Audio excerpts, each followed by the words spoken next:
নমস্কার বন্ধুরা। গতকালের প্রথম ম্যাচটা তো যা হবার হয়েছে বলেছিলাম, মোটামুটি হাই স্কোরিং রান হবে, তাই হয়েছে এবং চেজও হয়ে গেছে।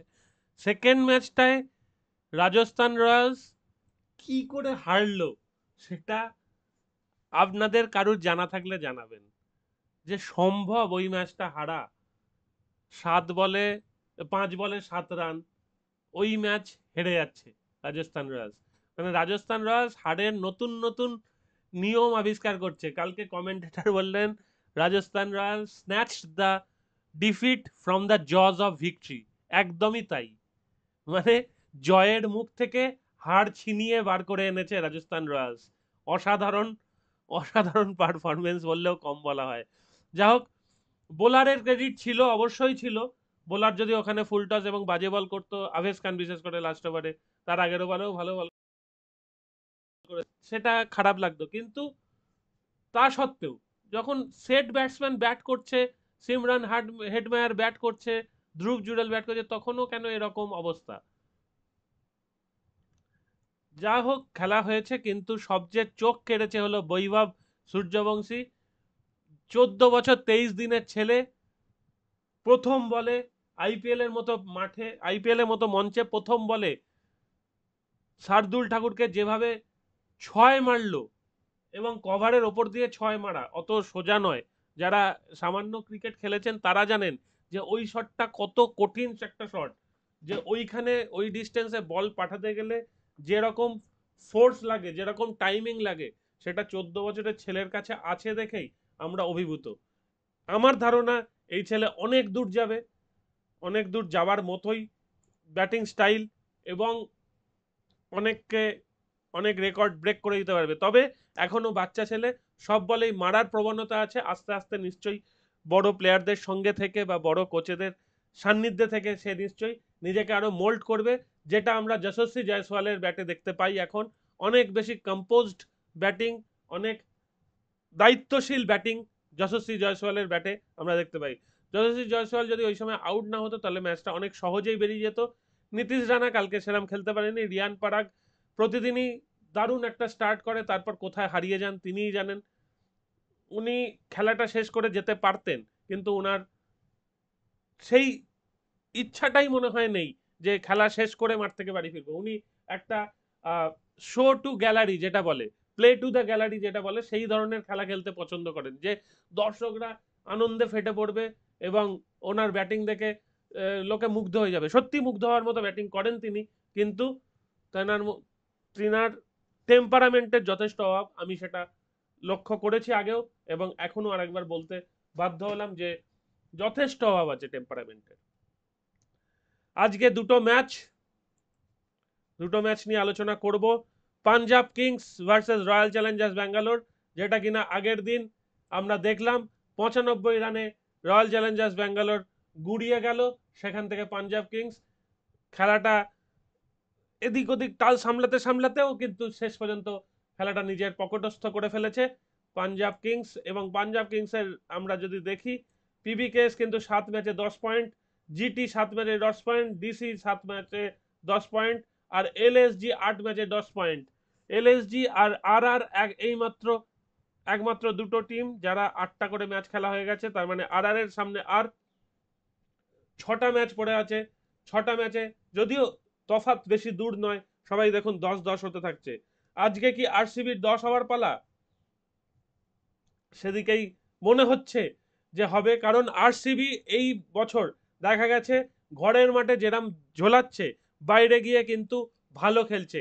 অ্যাওয়ে ম্যাচে আরসিবির পারফরমেন্স অনেক ভালো, এবং ব্যাঙ্গালোরে ইটসেলফ আরসিবির পারফরমেন্স খুব খারাপ। সুতরাং আজকে আরসিবির দিকেই পাল্লা ভারী। তার 2টো পয়েন্ট, আরসিবি বাইরে ভালো খেলছে। আর প্রথম পয়েন্ট হচ্ছে, আরসিবি যদি 8 ম্যাচে 10 পয়েন্ট পায়, তাহলে তলায় যারা আছে তারা মরে যাবে না, তারা এখনো বেঁচে থাকবে। এটাই হচ্ছে প্রথম, এবং সেই ইয়েটা হচ্ছে। আর পিবিকেএস যদি আজকে 10 পয়েন্ট পেয়ে যায়, মানে পিবিকেএস যদি আজ 2 পয়েন্ট পায়, তাহলে 8 ম্যাচে 12 পয়েন্ট পেয়ে 1 নম্বরে চলে যাবে। সেটার সম্ভাবনা যে একদম নেই, উড়িয়ে দেওয়া যায় না। কারণ মৌলানপুরে পিবিকেএস যথেষ্ট ভালো খেলছে। আমরা প্রিভিউ দেখে নিই। No respite for teams as PBKS and RCB brace for second bout in 48 hours. সত্যি 48 ঘন্টার মধ্যে দুবার খেলা একই টিমের সঙ্গে, এবং একবার ব্যাঙ্গালোর গেল, আর আবার সবাই হই হই করে করে পাঞ্জাবের মৌলানপুরে চলে এলো। সুতরাং নো রেসপাইট ফর টিমস, তাদের যথেষ্ট দৌড়ঝাঁপ করে খেলতে হয়, কিন্তু শুধু মাঠের 3 ঘন্টা আমরা দেখি, কিন্তু তাছাড়া তাদের যে রকম ট্রাভেল করতে হয়, যেরকম ভাবে তাদের নিজেদের ফিট রাখার জন্যে পরিশ্রম করতে হয়, সেগুলোও কিন্তু খেলার অঙ্গ। সেগুলো যদি বাদ দিয়ে দেন তারা, তারা যদি ভাবেন যে আমি আবার যাব গিয়ে খেলবো, তাহলে হয় না। তাদের নিয়মিত জিম করতে হয়, নিয়মিত এক্সারসাইজ করতে হয়, এবং ব্যাটিং বা বোলিং প্র্যাকটিস করতে হয়। একটু প্র্যাকটিসের অভাব হলেই কিন্তু খেলাটায় অন্যরকম তফাৎ নজরে পড়ে। যাই হোক, আজকে মৌলানপুরের পিচ দেখে নি। PBKS has been equally as stumped as some of the visiting teams over the decks they have been offered in Molanpur. The previous game here, were plenty of spice that fast bowler from both sides exploited. If that's the case, RCB will be more than a handful. Dew was not a factor when PBKS defended 1-1-2 versus KKR, and the teams will hope to continue. It continues to remain in that way. তার মানে আমরা মোলানপুরের পিচে 112 defend করতে দেখেছি। আমরা একবার মোলানপুরের track record দেখে নিই কি কি হয়েছে। মোলানপুরে 111, সেটা ডিফেন্ড করে 95 অল আউট। নেক্সট হচ্ছে 219, সেটা ডিফেন্ড করেছে পিবিকেএস, 201 পর্যন্ত পৌঁছাতে পেরেছিল সিএসকে। মোলানপুরে 205 আর পিবিকেএস দৌড়ে দৌড়ে 155 পর্যন্ত পৌঁছাতে পেরেছে। এখনো পর্যন্ত 3টে ম্যাচ চোখে পড়ছে। হ্যাঁ, এখনো পর্যন্ত 3টে ম্যাচই এবছরে হয়েছে মল্লানপুরে। তার মধ্যে পিবিকেএস জিতেছে একটা, হেরেছে না, জিতেছে দুটো, হেরেছে একটা, ঠিক? হ্যাঁ, তাহলে আজকে পিবিকেএস যদি হেরেও যায়, যদি হেরে যায়, আমি এই কারণেই বলছি, আমি সব হিসাব নিকাশ যেটা টেবিলের বিচার করলাম, সেই বিচারে মনে হচ্ছে পিবিকেএস হয়তো আজকে হারবে, আরসিবি হয়তো জিতবে, তাহলে প্যারিটি থাকবে টেবিলের মধ্যে, ঠিক আছে? এবং রান কত হবে সেটা বলা মুশকিল। মোনানপুরে আমরা দেখেছি 219 হতে, 111 হতে, এবং সেটা না চেজ হতে, সবই দেখেছি। সুতরাং রান কত হবে এই মুহূর্তে বলা মুশকিল, খেলাটা শুরু হলে দেখা যাবে। এবার নেক্সট যেটার দিকে সবাই তাকিয়ে আছে, সিএসকে তাদের ক্যাম্পেইন শুরু করেছিল প্রথম ম্যাচে মুম্বাইকে হারিয়ে, তারপর সিএসকে ডিরেল হয়ে গেছিল, যদিও লাস্ট ম্যাচে তারা ফিরে এসছে, কিন্তু মুম্বাই কিন্তু লাস্ট দুটো ম্যাচ, একটা ম্যাচে অনেকগুলো রান আউট করে জিতেছে। হ্যাঁ, লাস্ট দুটো ম্যাচ জিতেছে, হ্যাঁ একদম। মুম্বাই পরপর দুটো ম্যাচ জিতেছে, ডিসির সঙ্গে খুব লাকিলি জিতে গেছে, আর এটা অনেক কমফোর্টেবলি জিতেছে এসআরএইচ এর সঙ্গে, ঠিক আছে? আরসিবির সঙ্গে লাকিলি হেরে গেছে সেটাও বলা উচিত, কারণ 12 রানেই হেরেছে, তারা কাছে পৌঁছে গেছিল।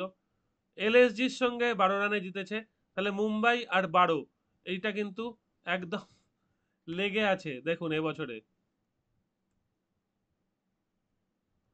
মুম্বাই একটা ম্যাচ জিতেছে 8 উইকেটে, একটা ম্যাচ জিতেছে 12 রানে, একটা ম্যাচ জিতেছে 12 রানে, আর না না, এই যে এলএসজি ওন, এটা তো মুম্বাই হেরেছে। তাহলে 8 উইকেটে জিতেছে, 12 রানে জিতেছে, আর 4 উইকেটে জিতেছে, ঠিক আছে? দুটো ম্যাচ হেরেছে 12 রানে, একটা ম্যাচ জিতেছে 12 রানে। আর ওয়াংখেড়ের পিচ আমরা দেখে নিই, 162 হয়েছিল, সেটা ব্যাটিং পিচ ছিল মোটামুটি, কিন্তু আর এসআরএইচ খেলতে পারেনি, কারণ এমআই দেখিয়ে দিয়েছে যে 18 ওভারেই ম্যাচ মোটামুটি খতম করে দিয়েছে। আর একটা ছিল 221, সেটা মুম্বাই খেলছিল, শেষ পর্যন্ত পৌঁছতে পারেনি, হেরে গেছে।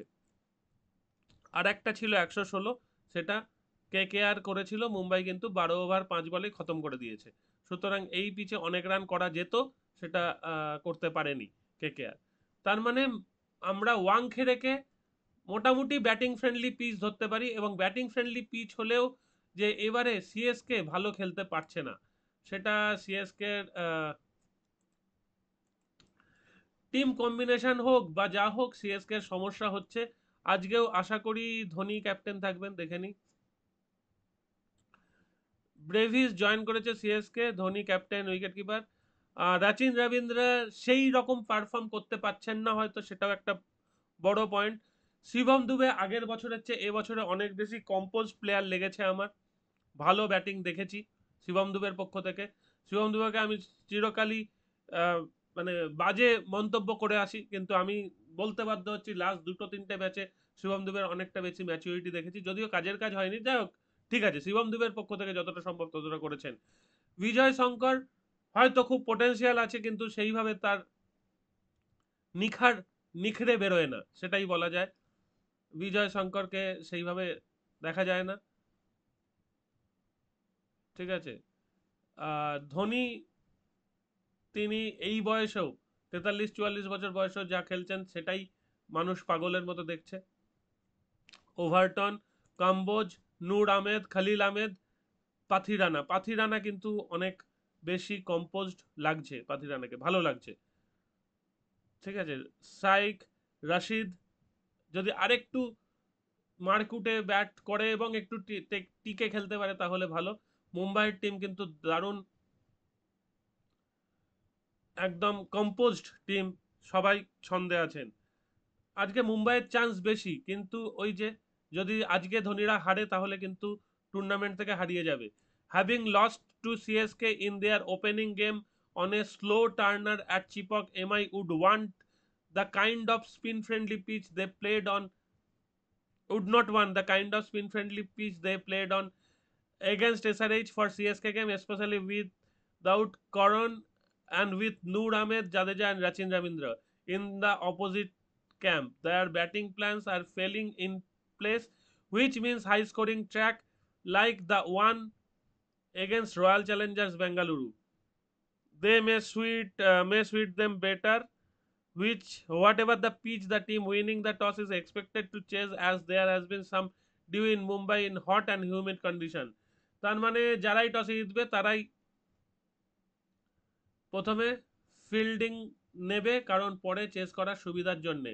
তাহলে আজকে এক্সপেক্ট করা যাচ্ছে যে একটা হাই স্কোরিং ট্র্যাক ওরা নেবে, কারণ এসআরএইচ এর সঙ্গে যে স্পিনিং ফ্রেন্ডলি নিয়েছিল সেইখানে যদি আজকে নেয়, চেন্নাইয়ের কিন্তু স্পিন প্রচুর, চেন্নাইকে তাহলে নিজের মাঠে ডেকে এনে খেলানোর মতো হয়ে যাবে। এই যে নূর আহমেদ, রাচিন রবীন্দ্রা আর রবীন্দ্র জাদেজা, এই তিনজন কিন্তু জেনুইন তিনজন স্পিনার, এরা কিন্তু খেলা ঘুরিয়ে দিতে পারে। সুতরাং আজকে একটা হাই স্কোরিং ম্যাচ আমরা এক্সপেক্ট করতে পারি।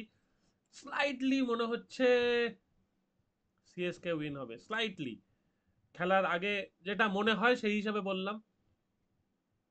মুম্বাই এর পর থেকে জেতা শুরু করবে, সিএসকেও সিএসকেও জিততে হবে যদি ওপরে টপ ফোরের দিকে থাকতে হয়, কারণ এখনই যদি সিএসকে হেরে যায় তাহলে সিএসকে টুর্নামেন্ট থেকে মোটামুটি হারিয়ে যাবে। এবং সিএসকে এর মতো বড় টিম, সিএসকে এবং এমআই এর মতো বড় টিম যদি এত তাড়াতাড়ি টুর্নামেন্ট থেকে আউট হয়ে যায় তাহলে কিন্তু টুর্নামেন্টের জৌলুস কমে যায়।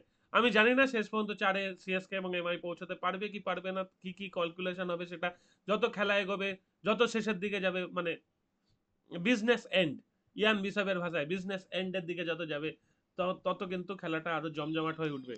তো সেটা আমরা পরেই দেখতে পাবো কি হয় না হয়।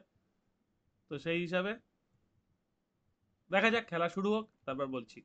টাটা।